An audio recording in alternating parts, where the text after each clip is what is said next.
Warner, Marsh और Zampa has won it for Australia, जबकि Pakistan pressure के अंदर क्रम्बल कर गई और 368 की चेज को ना कर पाई। जब 60 ना ही सिर्फ इस चेज तक पहुंच पाई, जबकि 62 रन से इस मैच को गवा दिया और नेट रन रेट भी और नीचे लिया। ये थी आज की मैच की शॉर्ट शॉट।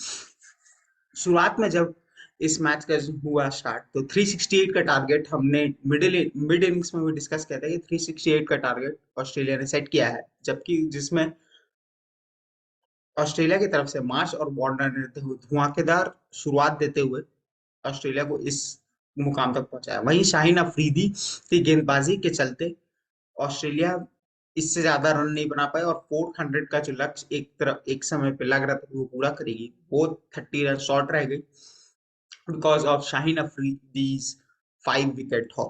तो सिर्फ एक शाहीन ही थे जो आज लग रहा था कि गेंदबाजी कर रहे हैं और उसने आगे बढ़ाया मैच में। और वहीं अगर बॉलिंग के हिसाब से बात किया जाए तो इफ्तिकार अहमद भी अच्छी गेंद डाल रहे थे, नवाज भी डाल रहे थे, लेकिन वहां पे कप्तानी पे सवाल उठना चाहिए कि क्यों उन्हें कंप्लीट नहीं किया गया, उनका जो 10 ओवर का कोटा था वो क्यों नहीं कंप्लीट कर लिया। फिर अगर हम जब बैटिंग की तरफ बढ़े तो यहाँ पे हमें शुरुआत में ही भी पाकिस्तान जब चेज करनी उतरी तो they were going quite well, but 368 का लक्ष्य मतलब 7 पॉइंट समथिंग का उन्हें टारगेट से जाना होगा, 7.69 इस हिसाब से रन रेट से उन्हें जाना होगा। लेकिन ओपनिंग बल्लेबाज ऐसे खेल रहे थे जैसे 320 का ही लक्ष्य हो।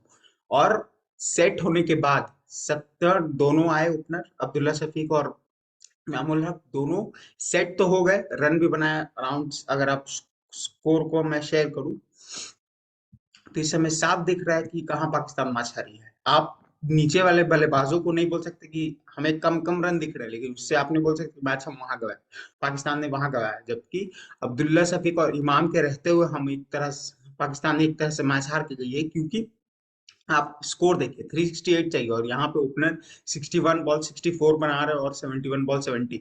जब ये स्कोर ओपनर बना रहे हैं तो इसका मतलब आप टीम को बीच में मझधार पे छोड़ के चले जा रहे हैं।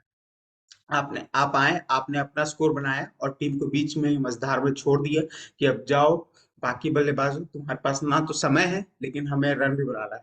तो जिसके कारण बाकी बल्लेबाजों जैसे रिजवान को ठीक शुरुआत भी मिला, 40 बॉल 46, वो खेल भी ठीक रहा था, लेकिन रनों का प्रेशर इतना था कि वो स्वीप शॉट लगाया और वो आउट हो गया। फिर शाहिद शकील भी, पाकिस्तान उस रेंज स्पीड में खेल ही नहीं पा रहा है कि वो स्कोर तक क्लोज भी पहुंचे। 45 ओवर में भी अगर बैट्समैन बचे रहते, उस प्रेशर से ना रहते, तो तब भी चेस कर सकते थे, क्योंकि आप देखिए 45.3 में 305 है, मतलब आखिरी 5 में 60 रन चाहिए।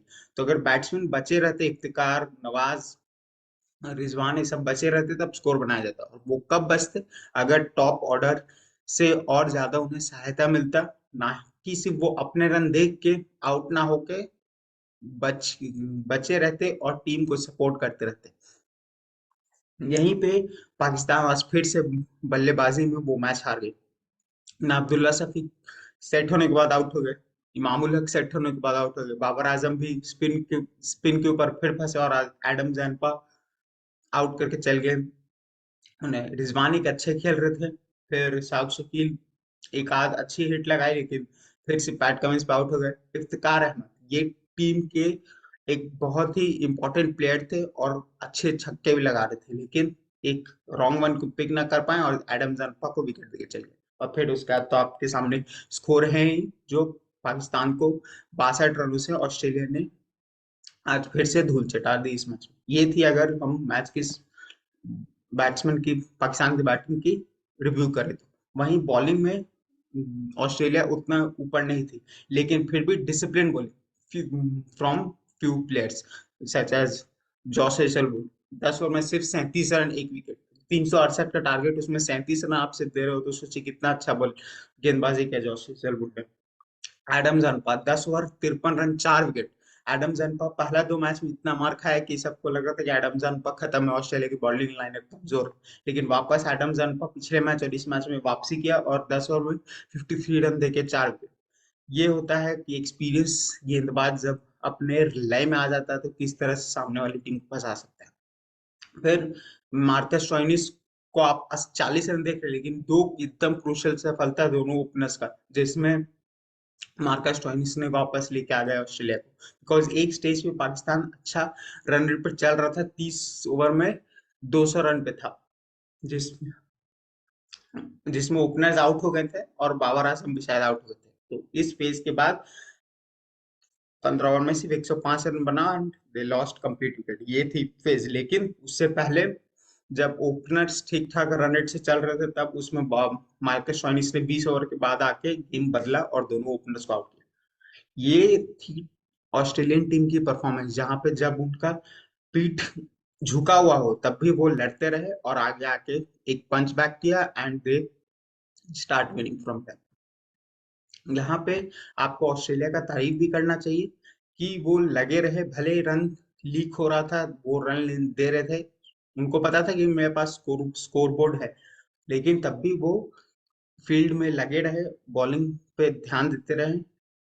उन्होंने 2-3 फील्डिंग मिस्टेक भी किए, लेकिन उन्हें वो एक वर्ल्ड चैंपियन की ये पहचान कि जब प्रेशर आपके ऊपर आए तो अब आप ज्यादा झुके ना और वापस फाइट बैक करने की हिम्मत रखे, और ऑस्ट्रेलिया ने आज यही कर दिखाया पाकिस्तान के मैच में और पाकिस्तान को धूल चढ़ा दी। यहाँ पे बहुत सारे सवाल पाकिस्तान के लिए अभी छोड़ के जा चुके हैं कि गेंदबाजों ने क्या किस तरह से सेंसलेस बॉलिंग की। शाहिन अफरीदी को छोड़कर आपके हारिस रऊफ हो गए, उसामा मीर का तो पहला दिन है, तो इसलिए उसको कुछ बोला नहीं जा सकता, लेकिन हारिस रऊफ पे तो सबसे ज्यादा सवाल होंगे कि ये सेंसलेस बॉलिंग एक तरह से वो करके गए हैं, जहाँ पे पेस से फोकस कर रहे थे। और बैंगलोर वाले पिच में जहाँ पे बैट्समैन के लिए फुल सपोर्ट है, जितना आप पेस पे बॉलिंग करेंगे उतना आप लंबे लंबे छक्के खाएंगे, वहीं पे वो दिमाग ना लगाना, वेरिएशंस का यूज ना करना बहुत बड़ा उन्हें हार्म करके गया। फिर वहीं बैटिंग लाइनअप में ओपनर का सिर्फ अपने लिए इस तरह के रन रेट से सिर्फ ऐसा लगना कि अपने लिए खेल, उनका फोकस होगा मैच जिताने में, लेकिन इस ऐसा लग रहा था कि अपने लिए वो आए। स्कोरबोर्ड आप देखेंगे तो यही लगे अपने लिए आए, खेले और चल दी। क्योंकि कोई नीचे पे ऐसा लग ही नहीं रहा था, कि एक टाइम पे भी ऐसा नहीं लगा कि ऑस्ट्रेलिया से ये सट जाएंगे, चिपक जाएंगे और मैच जीत जाएंगे। 200 रन थे, लेकिन तब भी वो डिस्टेंस बढ़ा हुआ लग रहा था। क्यों? क्योंकि एक विकेट उस पॉइंट पे मैच बदल देता, और वही सेम चीज हुआ कि एक विकेट वहां पे साउथ से किल आउट हुआ और इफ्तिकार अहमद मारने में आउट हुए, कि वहां पे फिर से ताहिर शाही और 305 पे पाकिस्तान। अब आगे सोचने को बहुत है। अगला गेम अब पाकिस्तान का अफगानिस्तान के साथ है चेन्नई में। अगर वहां गलती से ऑस्ट्रेलिया वाली पिच मिल गई, इंडिया ऑस्ट्रेलिया वाली पिच मिल गई, तब तो भाई मैच में मजा आ जाएगा। पाकिस्तान और इनके अफगानिस्तान के स्पिनर्स पाकिस्तान को जरूर फंसा लेंगे, लेकिन अगर दूसरे पिच मिले जो कि न्यूजीलैंड और शायद आई थिंक अफगानिस्तान की थी, शायद मिस कर रहे हैं कुछ, तो अगर उस तरह के पिच मिली तो चांसेस है कि नहीं, तब ठीक रहेगा और ये जीतने के चांसेस पाकिस्तान के बढ़ जाएंगे। बट इंटरेस्टिंग मैच होने वाला है। फिर नेक्स्ट अब ऑस्ट्रेलिया को भी भिड़ना है नीदरलैंड से दिल्ली में, तो वो भी देखने लायक मैच होगा, बिकॉज नीदरलैंड अभी साउथ अफ्रीका को हरा के आ रही है। तो a lot to look forward in this world cup. फिर कल हमारे पास अभी डबल हेडर बचा हुआ है। पहला है आपका आई थिंक इनका नीदरलैंड और श्रीलंका है। हाँ, नीदरलैंड श्रीलंका है, और दूसरा गेम बहुत बड़ा मुकाबला है, साउथ अफ्रीका और इंग्लैंड, जो कि मैच देखने लायक है। और फर्स्ट टाइम कल मुंबई में आई थिंक पहला ये वाला मैच है। मुंबई या कलकत्ता, जहां भी हो, हम जब उसका रिव्यू बनाएंगे तो उसमें we will be discussing that. तो आप इस वीडियो को जरूर लाइक कर लीजिएगा, सब्सक्राइब कर लीजिए चैनल को। अब सवाल पाकिस्तान के मीडिया जर्नलिस्ट सब उनके प्लेयर से पूछ ही रहे होंगे, उन्हें भी सोचना होगा कि किस तरह से अब वो वापसी करे यहाँ से, क्योंकि अब यहाँ से टॉप 4 का रास्ता धीरे धीरे मुश्किल हो जाएगा। बिकॉज अभी तक उन्होंने दो कमजोर टीमों से जीत चुके थे, श्रीलंका और नीदरलैंड हो गए, वहीं दो ताकतवर टीम और इंडिया और ऑस्ट्रेलिया से मैच गवा चुकी है।